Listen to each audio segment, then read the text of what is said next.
and back in Studio B. Yeah. That was a great venue. It was really cool. It looks like a Rubik's Cube. I think they set it up, the lights, everything, and the lighting, and some of these guys there I've worked with before in the tech and everything on this cruise. So it's really exciting for us to be here, so thank you. I've never done a cruise like this. And I mean, Taylor, you decided at the last minute to come and join us. And Well, we were asked at the last minute. We all know what's going on in the world, but at the same time, it was a beautiful invitation, and I kind of was like, this is the birthday weekend, so I was off, and it made sense, and then I was like, well, what the F, let's go. The lady worked, and my band, I think some of my band members back there, Caesar on my drum, yeah. Let me see. I feel like this table's, I know. We don't want to be, you guys want to see us, right? Yeah. Let's push the Table's kind of like obnoxious. Now we're lifters. Here we go, Jigs. Yeah. I flew down from Newark with Bobby, who is Oh, Bobby Douglas has been my MD musical director, right? for 28 years. Amazing. So this has been a 31-year journey and ride for me. So yes, women in music. Exactly, and a lot has changed in 31 years in music in general, but especially for women in music. But it's interesting, I mean, one of the things I talk about on my show all the time is how crappy things can be for women in music, but you came up at a time when women ruled music. Yeah, it was a very interesting time. I was 22 years old, and of course everything prior to that, there's no overnight stardom. I know when everybody says, oh, you know, look at that, what, just so suddenly she's just there. But you know, it's that 22 years before where I was singing, working in school. I studied operatically, people don't realize that. But when it came to Tell It to My Heart, that song that broke, that we produced with Rick Wake, that was my partner at the time, I think the biggest thing to understand is that for women, the charts started to, pop music started to thrive again. We were now in the deep 80s, right? We had MTV, now we had a medium on TV that was showing videos and people getting very interested in it. And in my particular time that I broke, it was me, Keith Sweat, can't really call him a woman, because all we would do were these radio shows. There was no internet, there was no cell phones, so we'd meet up and we'd know everything because the radio dictated everything, and so did MTV. So the first time you saw me would have been Tell It to My Heart, with this hair, those lips, and that would have been it, because they sure as shit, the record company did not put my picture on the single. What? Not at first. Well, if you get that, it's a collector's item. It was a 12-inch because they only signed me for a single option album. Wow. I wasn't Whitney. I wasn't found in a club or, you know, singing with her mother, and I wasn't the niece of, you know, Dionne Warwick, or, you know, so, you know, this was a real single, and the minute that thing took off, and they released it in Europe first, which we can get into, and then it blew up in every country. They kind of just threw it out there, but it was a record label behind it, which was Arista. And Arista Records, once they saw the type of numbers that were coming in, really started getting behind it. Then 5 months later, you saw a video. Then you saw the album cover that you see with the hair like that. That was not. That was some crimped It's hair. like kind of graffiti style Taylor Dayne 12-inch mix, yes. But you know what's amazing? So that's a dance single. You know, you were introduced to us as a singer, but you started as a rock singer, right? Like you did opera. Started as an opera singer. Opera, rock. You've killed Barry White. I don't mean really literally.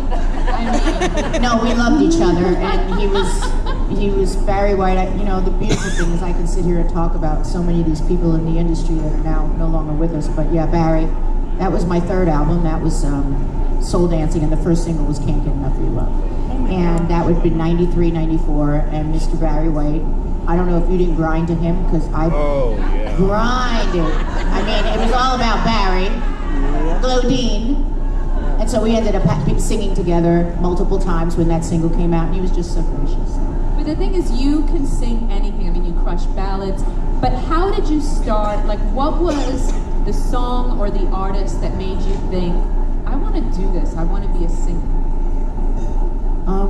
Sunday mornings, 4 or 5 years old, music was played in my home. My father cooked. It was the only time he was either home or nice. He would make brunch. I'm a Jew from Long Island, right? So it was bagels, and then maybe that day, if he was in a good mood, we'd walk to the deli together. We lived in apartments, and we'd get the lox or the cream cheese and things like that together. It was a very bonding experience. And we'd come home, and my father, when he was in a good mood, would play musicals like Man on the Munch, or play anything. And mind you, I was 4 years old, so music would start wafting through the home on Sunday. And my parents were also very avid theater goers. I grew up in New York, so theater was a very big part of their cultural well-being and just what they wanted to instill in us as kids. So they were, there's Broadway, then there's off-Broadway, then there's off fucking Broadway. So you guys gotta understand, they weren't we had no money, but it was like the off Broadway. But I saw at the Merry-Go-Round Theater, if you're familiar with it, right? Roundabout. I saw Nell Carter. I saw Ain't Misbehaving before it was anything. Wow. So with Nell Carter and Irene Cara, all these just groundbreaking shows and Liz Swados, who ended up doing like Billy Joel's musical. These were just the most dynamic people on Broadway. So I was very exposed to it because of my parents. And music, they bought me my first albums, my first single, and I grew up in an apartment, so across the street was not really a club, but it was kind of like a luncheonette, but they had a jukebox. So I'd go in there with my little dimes or whatever it was, a quarter, and I'd play like Radar Love, or I'd play like, I was like Dizzy, right? Anything I could play in here. So that was my introduction to music, and I just said, I'm gonna be a rock and roll star. I heard Stevie Wonder singing My Sharia Moore on the little radio box, and I go, he looks and sounds happy. I don't care what I gotta do to get out of here, but I'm gonna be and look and be happy like they are.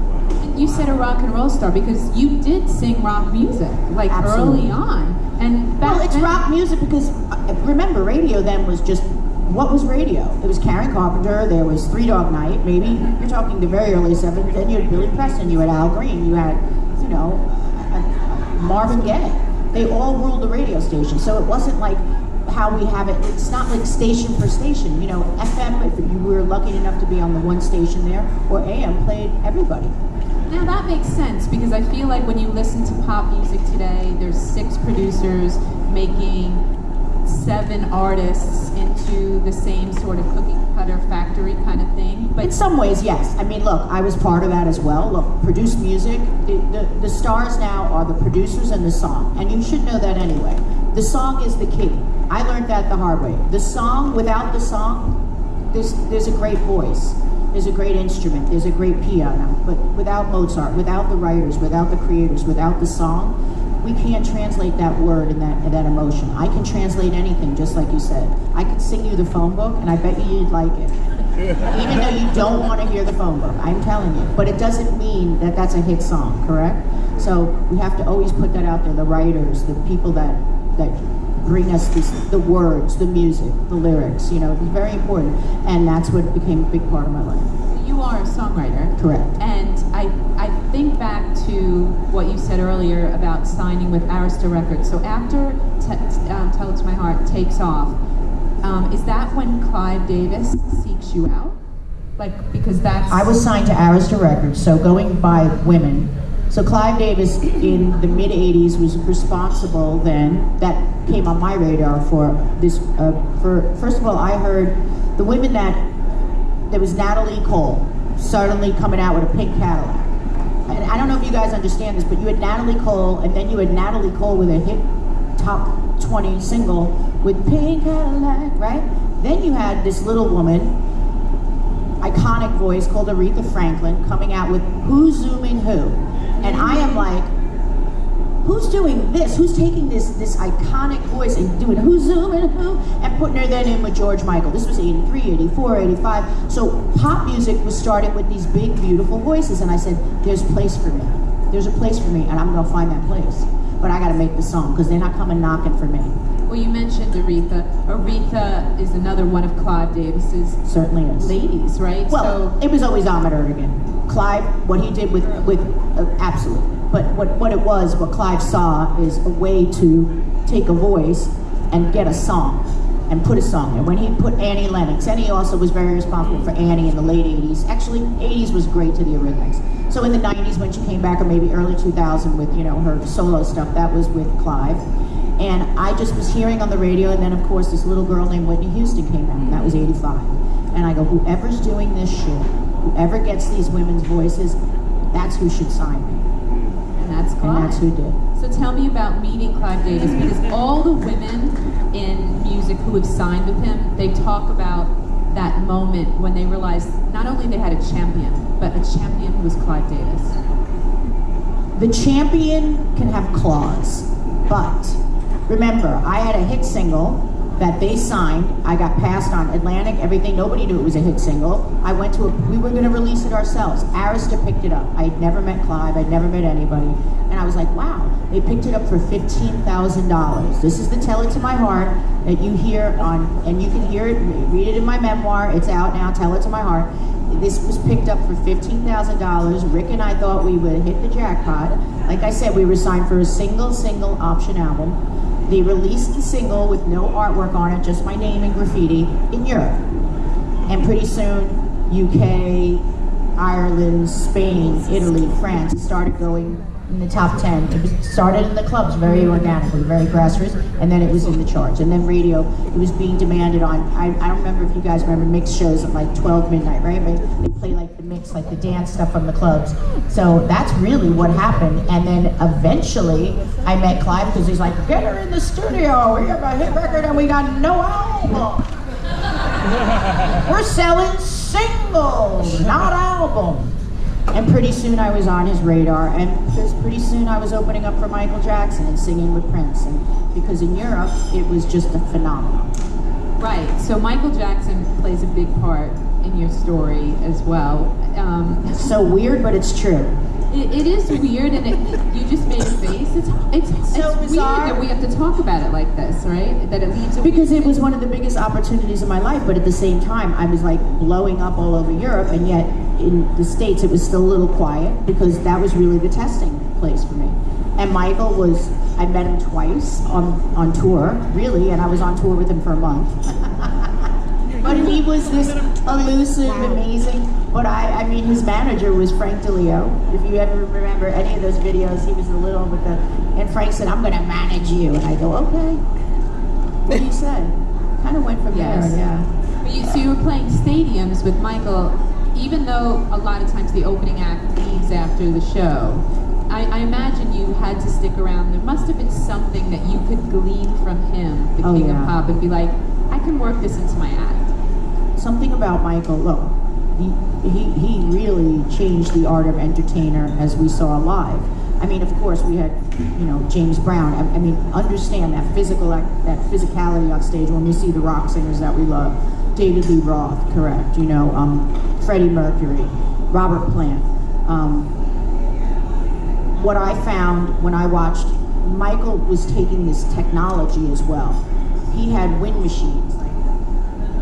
You saw when he did Dirty Diana with the shirt open. I mean, it was nothing short of pandemonium.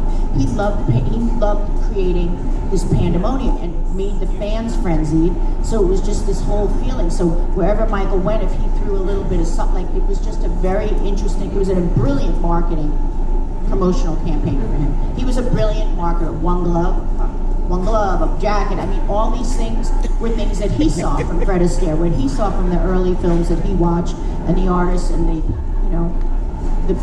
Frank Sinatras and things that had that something, that hair, that hat, and he used it. If you remember everything he used, it was quite extraordinary. On stage, he was a force. It'd be 45 minutes. I'm like, Bobby, he's only been on stage 45 minutes. I mean, in an hour and a half show. But you understand, like he'd leave, he'd come back, a win, this, story, video. He used all the mediums, and this was right at the Victory Tour. So you're talking very early 80s. That was unheard of. That's why stadium tours became, besides Pink Floyd that was using multimedia like that, there really wasn't much of that going on. That's why we go to see Pink Floyd time and time again. Their media made you feel like you were in a very sensorial experience. Well, the theatricality of the era in general. I mean, we're on an 80s cruise. One of the things I'd love to ask you is, what did you love so much about being an artist in the 80s? Because it's unlike any other time in history, really. I'm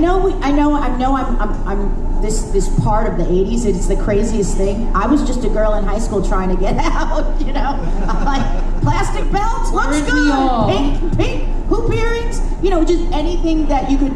The hair was just an incredible makeup artist, how I ended up with a lock of hair like this big and crimson, like, I mean, ultimately it was, you know, wigs and you know, putting extensions in, and like sometimes they'd fall out. You can't even imagine. I'd be in a plane, I'm like, oh, there's my hair. And you know, you take it with you. I'm like, holy shit, like, take your hair. And I'm like, whoever's hair this was before in New Orleans, I was like, throw it out. Don't let them become part of a ritual. It was like, guys, the maintenance alone, I mean, women in general, the maintenance we go through is extraordinary. I'd say that's the real reason but it's stuff. that we don't was have the a president 80s. yet. So many looks. You have Billy Idol, right? You have Patti Benatar, who Patti was in the 70s. But you know, what a look. You know, and I guess that iconic hair, the lips. I mean, they're still here. It's just kind of stuffy. I tried last night. I've tried, you know, this is part of the theatrical part of it, you know. To me, a performance is a story, right? It's a beginning, a middle, and an end. You guys need to feel like you're coming on a journey with me, and at the end you go, I know her, I feel her, and I walk away with remembering and knowing who I am. And those moments that were so special to you, because you're my fans, right? You're in the audience. Yep. I want to please you. I also want you to feel something, more than something. I want you to get out of it the experience that you came there to receive. Because I know what it's like to be where you sit.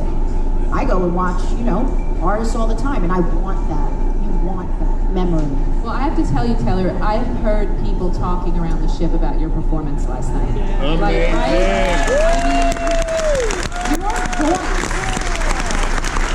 That's my job. That's my job. Okay, so my voice, right? But it's your passion too. That's what comes through, is the passion that you have for what you do. You know, and that's The voice I work hard to maintain. Tell me about that. Well, you met me a couple. Listen, as a singer, I've been very fortunate for 31 years, but we get sick, we get infections, we work when we have 102 fever sometimes. I'm just not going to bore you, but you met me when I had some throat surgery. And it's not, I mean, I'm in the office with Tom Petty, Stevie Tyler, and we just be going through our ENT, and I can just promise you, like, you know, Tom Petty, I mean, we beat the shit out of ourselves sometimes. We're on the road a lot, and men often don't take as well care of themselves as they should. Steven Tyler takes extraordinary care of himself. He's 72. I saw him last week. You can watch him ride. So to me, that's what I strive for. Self-care, making sure and sleep is my #1 tool. You shut it down, nobody can stop you. You don't speak. If you don't speak, you're not wearing down your voice as much. I used to get very jealous of my guitar players, my drummer, because they get to put their instrument away. I had to keep using it and interview and do. And that was the one thing that became very daunting. You don't know how to balance that, and especially as a young artist, it was very daunting.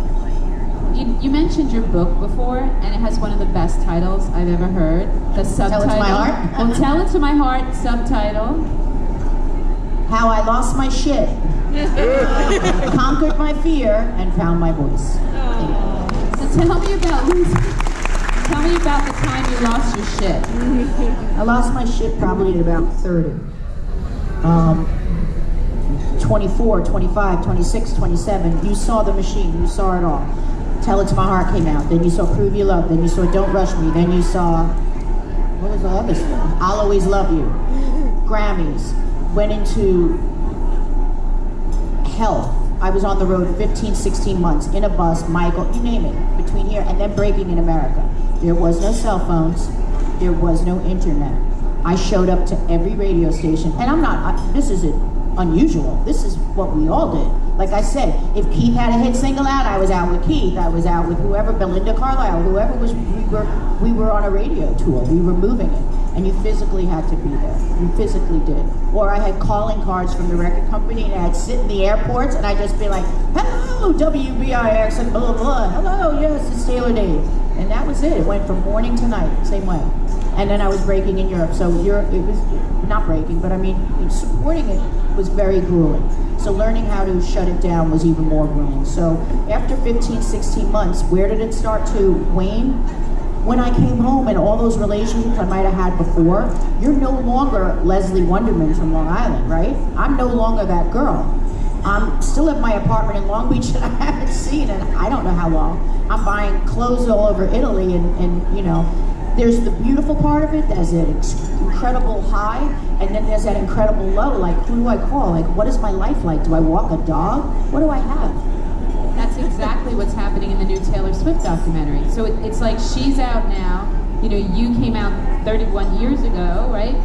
It's the same story, especially you're not in a band. You're very isolated. You do. Right, and like your band is, you have guys in your band, right? So like, do you? I better.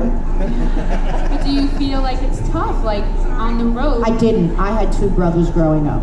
So my relationship with men is very like sisterly, brotherly. So I found that the bus becomes your home, a tour bus, a plane, whatever, and the band and the crew become your family. That was really it. I mean, literally, I couldn't breathe without them. My road manager was my father. You know, I was 22, 23, right? At that time, and my big brother, and he watched out for me, and it just kept going and going, and it just didn't stop. And then your body just doesn't know how to stop, I think. So that's how, you know, when I'm very young, I could repair easily at the time, but after 2 years of that, like I said, I came home and I'm like, who can I call just to go to a coffee? Only the girl that was on the road with me, my best friends went on the road with me. If they were my best friends, I call them up, I go, you have 2 week window, you have 2 week window. That's why you see, they become your wingers. They're your best friend, they come out with you. Your boyfriend, he'll come out with you on the road, or he's in the music business. To have some semblance of normalcy with you. That's how I did it. Well, then you conquered your fears. So what were your biggest fears? Well, irrationally, there's no way to say when you have panic attacks and when you struggle with anxiety. I grew up in a very violent household, so fear and anxiety was instilled in me, and I was running and just, I guess, holding most of it inside my, you know, my body. So that PTSD, right, that stress goes somewhere. I had surgery by 5 years old on my bladders and kidney, because when you're burning up inside, it's got to go somewhere. A 5-year-old girl really can't tell you and scream back at her father or do those things. So I experienced that, and I experience it daily. So all the tools that I've used now and learned over all these years, one is that sharp noises, things like that, I had to stop. I use earplugs. I can't take very dark when I sleep, because my father would come in at any time of the night, like a raging drunk, like anytime, anywhere, anyhow, when his anger burst. So these were the things that gave me what we call panic attacks, anxiety attacks, and by the age of 17, I was diagnosed with agoraphobia. And I'm like, how am I going to be a rock and roll star if I can't get out of my house? And how can you be a rock and roll star when you're afraid of crowds? I mean, even being here today and performing in front of crowds. It was never crowds. It was, I always had a safety zone, whether it was a boyfriend or somebody that would come with me. It was places, being in, like, this was almost impossible. Because what happens is you get a panic attack, and where you are, you go, this is panicky. And I'm like, so then stay away from this. I was on a bridge driving. I lived in New York, right? I had to go to rehearsals, band rehearsals. I was in New York City. I mean, that's where I played. That's where I worked. And I was like, I had a panic attack going to a bridge. I'll never go over a bridge again. I go, well, how the fuck are you going to take this? Are you going to take the tunnel? Like, what are you going to do? You have to be by yourself. It was years, guys. And it took therapy, and it took an understanding and what agoraphobia was, and that quiet, nurturing, and coming back into myself and growing into part of the woman that you see today. At the time was just to get me through out of the pain, right? Get me surviving, just to survive. And my parents at that time, you know, that's 10 years after the fact of where all the damage was done, right? They're still together, which is highly dramatic, and then they're not. On my 18th birthday, my father left. And I'm like, shit, why didn't you do that 15 years ago? And I love my father. He is the funniest man on the planet and everything else, but he was a man of war. And when men are distressed from war, they don't do beautiful things. And my parents are first generation Holocaust survivors. And they don't come into here to America and they feel that struggle and survival is one word, and that's how they have to live. So I felt like I was the parent. So you'll often see me, I like with my band, I'm always like, get your boarding pad, get you this, you know. I'm very capable because I had a parent myself. It's amazing because they say hurt people, right? Yeah, so unintentionally, but so, my father he used to say, go to Bear Mountain for a holiday. That's like being in the fox tongue. What do you call those foxholes? He's like, this is terrible. And he'd fight us it was like his anticipatory anxiety was so enormous. It was extraordinary. I mean, but he learned so much. What he went through, though, now that you say that he was a Holocaust survivor. So it's just interesting because now you are a single mom to 2 children. Well, I guess I didn't think I could be in a relationship where I didn't want to, for some reason. And yes, of course, I am a mom. I have twins. And even just telling the story right now, I can think of times where my anticipatory anxiety gets and it gets the best of me. Maybe not as bad as my father, but hell knows I've thrown a phone or 2. And I get very anxious before I have to leave, maybe. And I can see that with my son. But I did my children. I have my children, they are 18. And I had them, yes, oh, thank you. They are twins, Astaria and Levi Dayne. And they are extraordinary. And they have an incredible relationship with my brothers, with my nieces and nephews, and with my parents, which is the best. I'm like, get on the phone with Grandma. Call Grandma. He's like, Mom. I'm like, call Grandma. Call Grandpa. What? I can't hear you. I'm like, put on the hearing aids. They just refuse. It's just, I know a lot of you are parents out here, so you know the good, the bad, and the ugly. Yep. But yes, I hired a surrogate. After 5 years old, I can't birth children. I don't think I can. We didn't think I could carry him. I had surgery on my bladder, and I said my urethra tubes and things. So when they said I could hire a surrogate and use my own eggs, and I was like, well, what does the baby look like? Who carries it? What? She's like, it's rent-a-womb, child. And I'm like, rent-a-what? I go, well, does the baby look like her? She goes, it's your egg. It's his sperm. You rent it. She brings it out. It's yours. It was only legal in LA. It was only legal in Delaware. This is 18 years This is ago. 19, honey. I was on a waiting list. It's not like people were popping out surrogacy. It wasn't like that. It was 19 years ago. I was on a waiting list for a year. And as a single parent, only one agency took me, and I think there was 5. So it was very unbelievable, but never something more meant to be. But that's, we talk about fears.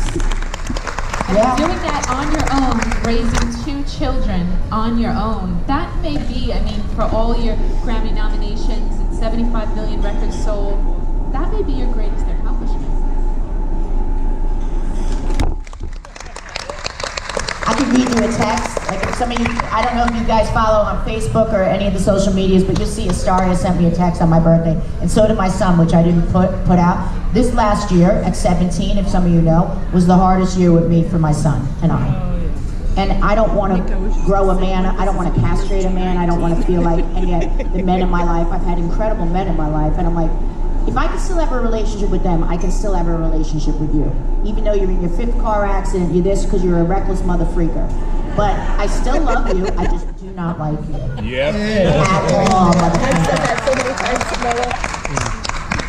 And then he'll write me a note, and then he'll calm down, and you just gotta keep telling yourself, this is not forever, it will pass. And that's when the self-care comes in. I took my son, I go, I need a break. I went to Costa Rica 2 weeks ago, and I just went on a yoga retreat. Things like that where I find that I combine my physical with this incredible mental and spiritual journey. It's allowed me to get on stage like you saw last night and be ferocious, be present, and share. And know when I give, if I say that one moment, there's this one moment where if you see my next show, you'll see, I was taught by a yogi, how can I receive that back? Because often we look at our fans and I don't know how to receive back what you're giving me. And that's so important because then I can do it again because it's filling the tank, right? We're just cups of water. I take it out, but how does it get filled?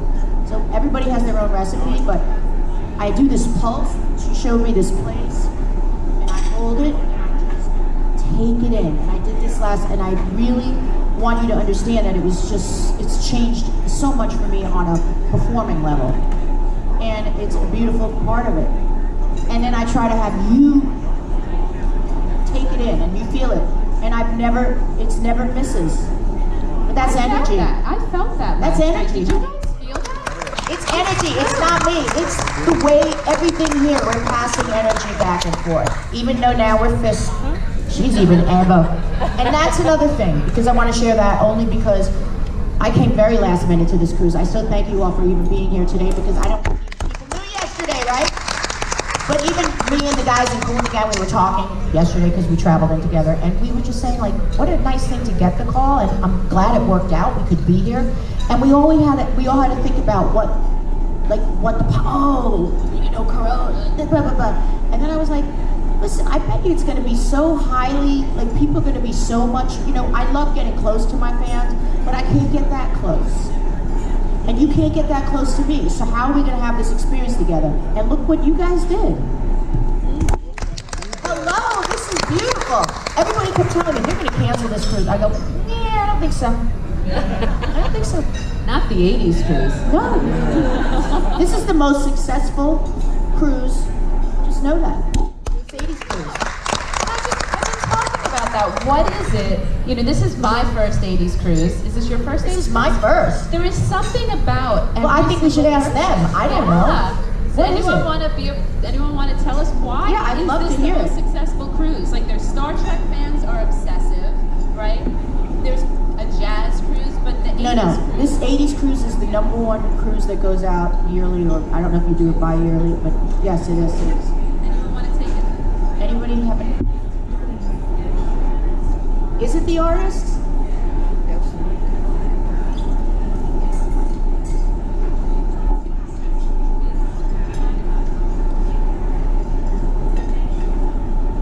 She said that it's a very intimate setting, that there, to get to see an artist like Taylor in an intimate setting, that you can't get that anywhere else. It's true. And you should go through my tour calendar. Maybe we could find something in there. Sometimes I hit a bar mitzvah. It's very intimate. Maybe you don't know who hired me there, but I've had some intimate moments. But thank you. Anybody else want to share? The era that we grew up in, you helped us get through a lot of things you go through as a young person. And we can relate to your music and the emotions, like you said, spiritually. It just kind of helped us grow as people. And how, can I ask you a question back?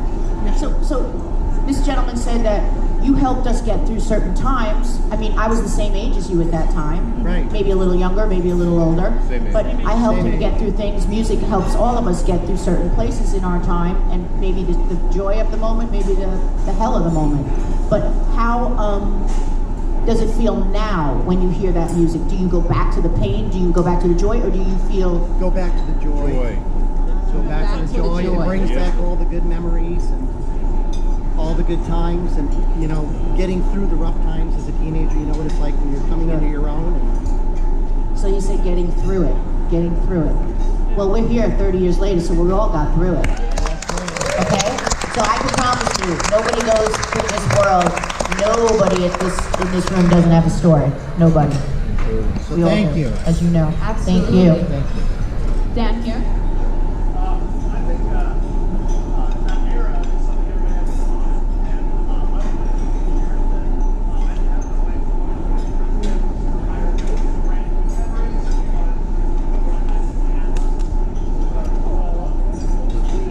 That's really cool. If you guys didn't hear in the back, what he was saying is that he didn't get to live in the 80s with his wife. So now, coming here together, both loving this music, you basically are creating new memories and getting to know each other even more. That's a really lovely. Kind of beautiful, yeah. My husband was supposed to be Wait, here. you were born in the 80s? She's still probably got a little, yeah, okay, so I get it. So yeah, that's beautiful. Yeah, that's beautiful. That's great. Is anyone- Anybody here born in the 80s? Yeah, baby! We got some of the, people were born at Woodstock too. I got it. Exactly.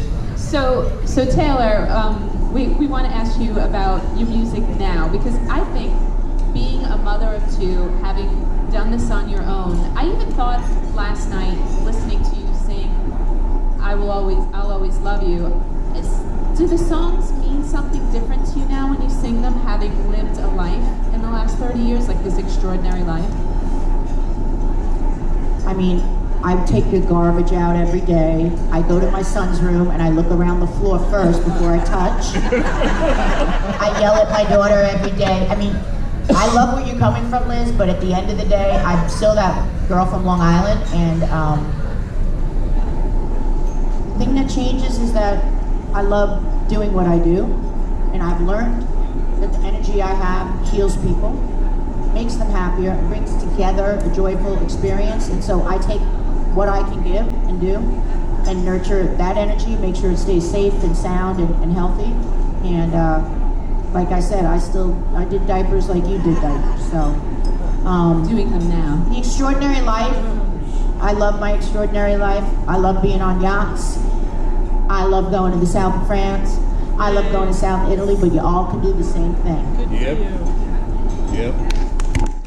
I love my name being recognized. I love getting a reservation. Sometimes it's just getting a reservation in a restaurant. That's what I love. But sometimes it's just not waiting in line. But other than that, like, you guys are good to me. I need to be good to you. And I need the energy for it. And energy is what this is all about for me. Do you think you might take some energy from some of the other artists? Are you looking forward to seeing anybody else on Yeah, the we cruise? talked about it. Caesar, want to jump in this mix? Yeah. He's like, you pick on me. If you didn't watch my face. Okay, so we got in yesterday. We were all waiting, to get on, and then we had sound check. So you guys can kind of look behind the scenes a little bit, but he's always like, I pick on him because he's got a suitcase like the size of like an elephant. And I go, what's in there, man? And he goes, my symbols, my snake. Why you pick on me, Taylor? Why you pick on me? Pick. Because I just want you all to know what sound check looks like. It's like an explosion of crap, like I'm going in my son's room to clean up the room, and it's all over the stage. I'm like, I gotta make some leeway here on the stage. I go, we only have a half hour left, so you can look it on Facebook Live or anything like that. You get a kind of idea of it. But of course, Kool and the Gang, I can't wait to see. Yeah. I know we have today, which will be woo! But I think I'm gonna do some sushi. I know I'm gonna do a little cooking class, okay? So if anybody saw me on Food Network, I'm a sandbagger. You are Food Network? Yeah. Tell us about that. So you're I dated a few chefs, and I think that came in handy down the road. That's what I do believe. And like I said, I do like the south of France, and I love me some Italy. So I've learned food over, my palate has grown as I grew as an artist, and I had these beautiful experiences across the world.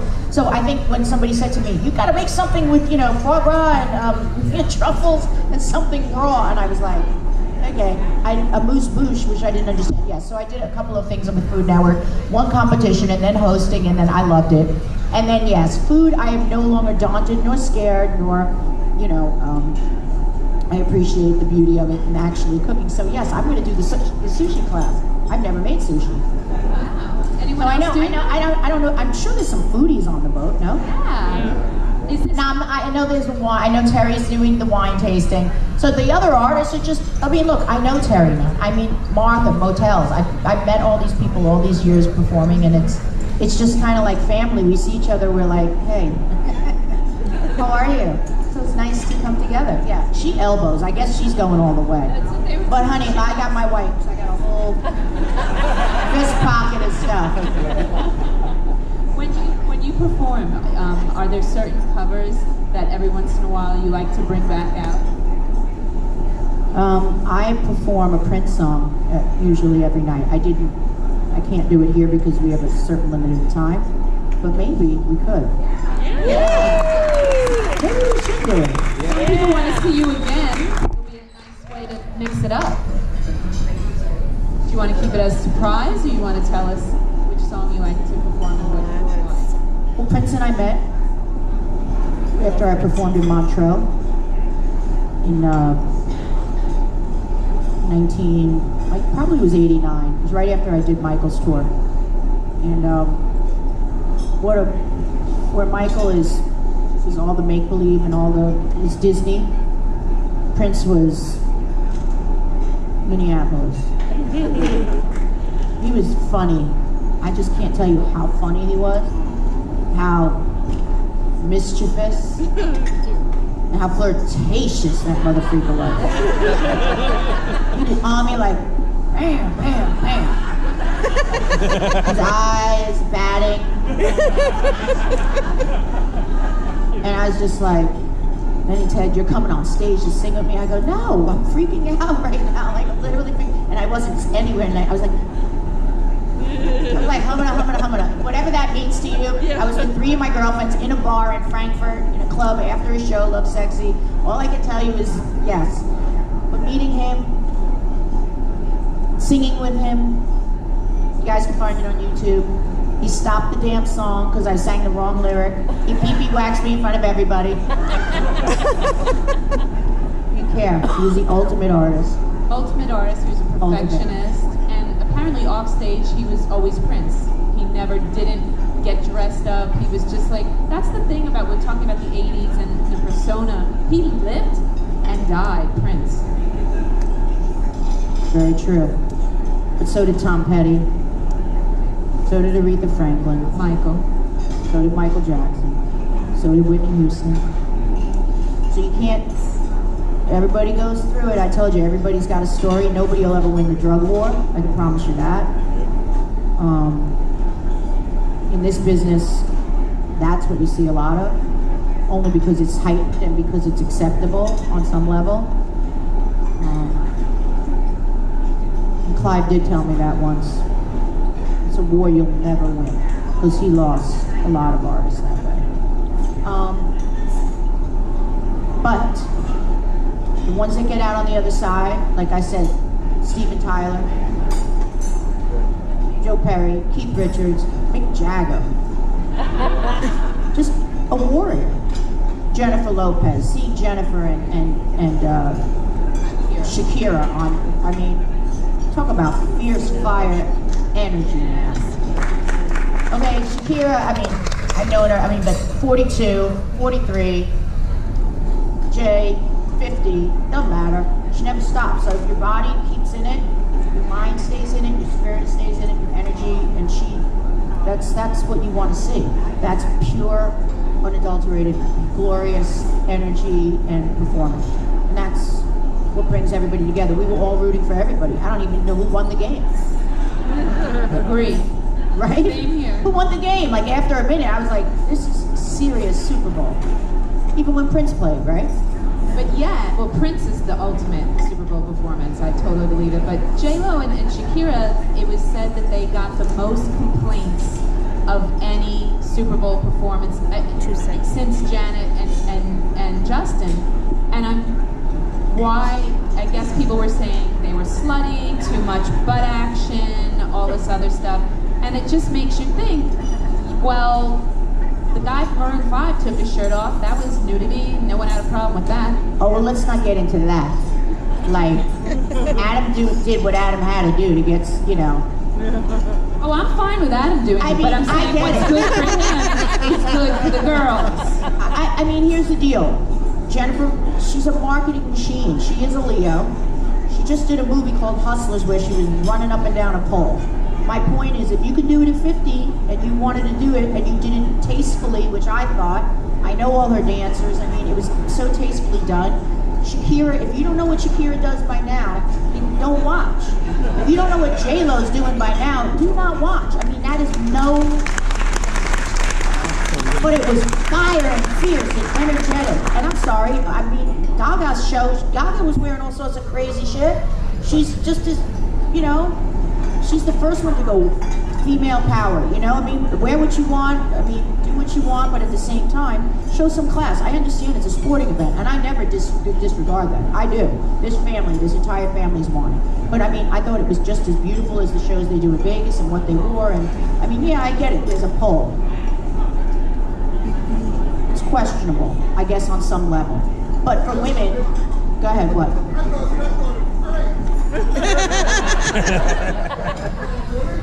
I know that could be a mixed message, but if you don't think every player in that stadium knew what the message was, like, don't fuck with me. And then she's going up there with the man of her dreams, right? Yeah. Right, you know, your valet. And I just think she's living her best life right now, and it shows. So, Do you think, Taylor, that that women had it easier in the 80s in terms of being a performer than today, or do you think it's the same old story? oh no, we had it much harder. Oh no. I was told left, right, and center. by the same man. Don't wear that, you look like a slut. Don't wear this. They could say whatever they wanted and do anything they wanted. But they want you to be attractive and hot and sexy. No, but you're missing the point. They could say anything they wanted then and do anything they wanted then. Oh, People are much more careful now. because we'll call them out. Oh yeah. Oh yeah. I can't tell you how many times I was told that I look like a slut. I look this, I look that, this video. How many videos were canceled? How many times I did? Oh yeah. Having an opinion, no good if you're a woman. Thinking, having thoughts, not appreciated. Wow. Well, Directing my own video? You out of your did mind? you ask to do that and they said no? I'm more than asked. I mean, when you're almost doing that anyway. I mean, involvement is part of, you're an artist. Your name is, you are that. This way, when you think of Aretha Franklin, do you think of her at home not being Aretha Franklin? I get it, because her music and who she is, I mean, but she's still a mom, she's still cook, Patti LaBelle, but I'm just saying, it's like, how do you take that essence out of you because you want us to maintain that? But when told no a lot, because you are a woman, primarily, because if I was a dude, I would have had the balls to say, fuck off. And what are you going to do? You can shut my, but I think I'd have a lot more, it would seem more, it's not personal, it's more business. If I was a guy, it's just more of a, maybe I'm wrong, man. Gentlemen, you tell me, but I don't think so. I think we were taught to kind of walk that very fine line, and I've used my sexuality in that level too, I have to say, where I've just tried to be like, oh yeah, can I get it? Can I have it? And inside I'm like going, I want this shit. I want this. But then if you do use your voice and if you do say, this is the way I want it, then you're a bitch. Then you're tough to work with. These are things no man in this room hasn't heard. So you guys know, and there's a fine line we have to walk, and I appreciate it myself. I've seen many women call other women bitches all the time. So it's a fine line we do have to walk. There's a fine line that of learning where your power lies, and I think that is what we're all learning to do. How we get what we need and get what we want, asking nicely, not, I think kindness goes an incredible long way. And for men that are kind, I find men are far more merciful than women ever would. Yep. Take that in, merciful. So if you ask, I am just telling you that, women can be quite tough. But men, I love men, I grew up 2 brothers, so I'm always in the trenches with you, and I understand it. But I did understand that when it came to this next level, decision making like this, so that was hard to swallow. Just listening to you talk, I understand why you're here more than 30 years later. If you could attribute it to your longevity to anything, what would you say it is about Taylor Dayne? Why in 2020 are we all here today? Like, to see you, there's got to be a reason that you made it, because you just rattled off a list of names that did not make it, Taylor. They made it. They're just not here Not to 2020. to talk about it. I don't know. I'd rather hear it from them. I'm not sure I can answer that. Like, I'm here because I know I care. I know I have work to do. I know I have things still to say, more to say, much more to say, much more to claim. And that's probably that little girl that's still anxious, that needs to make sure she's out there and working and doing hard, I mean, that was basically beat into me as a child, the work ethic. But you don't get joy from that. That can't beat joy into you, trust me. So I think you saw a very joyful woman last night. And that's what we all aspire to do, right? So I don't know, I asked them, why am I here 30 years later? Why did you want to see Taylor Dayne last night? It was awesome. The music.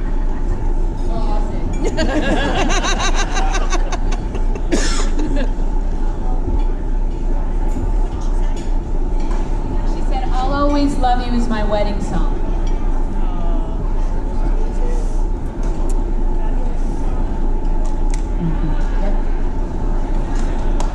You're still married?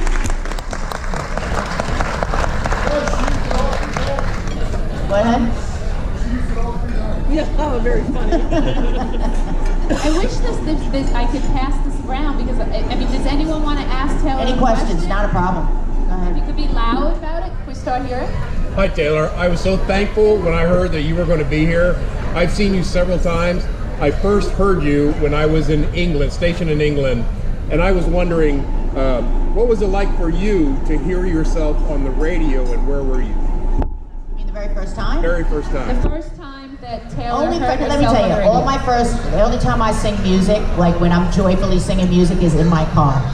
And it's so annoying to whoever's, my brother used to be like, sis, save it for the studio. Save it for the studio. He didn't even want to hear it. I'd be like, don't stop believing. He's like, stop. He was in the car. Always. Over here. Broadway a couple of times. I did Cats, and of course I did Aida. Tim Rice, and Elton, of course. Broadway is not for the weary. The 8 shows a week. I loved it. It was an incredible. I got to play Princess Amneris to Aida. Heather Headley won the Tony. Adam. I worked on that 4 years before you saw that on Broadway. So that's how long it takes. It was a 5-year experience, and that's with having Katzenberg, Tim, Elton involved, the writing and the rewriting and it was myself, Idina Menzel, Audra McDonald. I mean, these are extraordinary names. So, and we were just doing workshops while Elton would sit there and write. It was nothing you can imagine, but when you saw it, Sherry Renee Scott did the role. I went back into it a year later after she finished, when she closed. And that's where I spent 9/11, guys, on Broadway. Another incredible experience that reshaped all our lives. And I stayed in my apartment on 15th Street. We weren't evacuated. I had my boobs done right the day before that because it was my closing day, and the nurse's husband was in one of the towers. The surrogate called me. I was pregnant with the surrogates then, and she called me 2 days later when you could get calls through, and she told me they're wrong because they told me for 6 months, and I saw that I was having 2 boys. So it was Levi, Lotus, and Jeremiah. Levi and Jeremiah, and I was like 6 months, and I seen 2 little PPs. When I flew back to to LA, because it wasn't legal in New York. And when she told me they're wrong, I'm at the OBG. I'm like, you just did a regular appointment? She goes, there's a girl. That's when you know souls wait. Come in, souls leave, souls come, souls wait. During the most traumatic time, and I never saw more love in my life than New York City. The love, it was extraordinary and so much pain. The woman in my apartment, the nurse whose husband was sitting there with us, he was ashen, and knowing my children now were a boy and a girl, all these beautiful things, all these painful things, all this is still in that moment. So I am a true New Yorker, born and raised. But any other questions? Time for one more.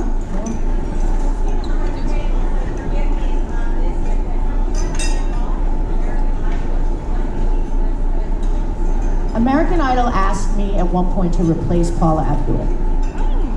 Paula was not sure she wanted to stay on the show. We had a moment there, and then it didn't transpire, but I did, interestingly enough. And of course, you've seen contestants sing my songs, but yes, not as a mentor. If anything, it would be on The Voice or The Masked Singer. So stay tuned. Well, thank you so much, Tip. This was amazing. You are so honest and candid. Woo! Beautiful. Thank you. Thank you. Thank you guys for coming in here today. I love it. Thank you. And make sure you check the schedule so that we can see Taylor Dayne tomorrow in Studio B. And I guess the time, I know we've been shifting times around. Yes, I can't tell you the time. I don't want to make a mistake. So, but I know it's Studio B. So look into that. JT will tell us. Thank you. You're welcome.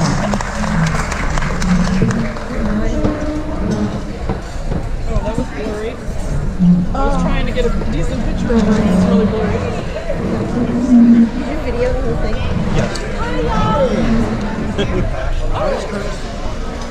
it.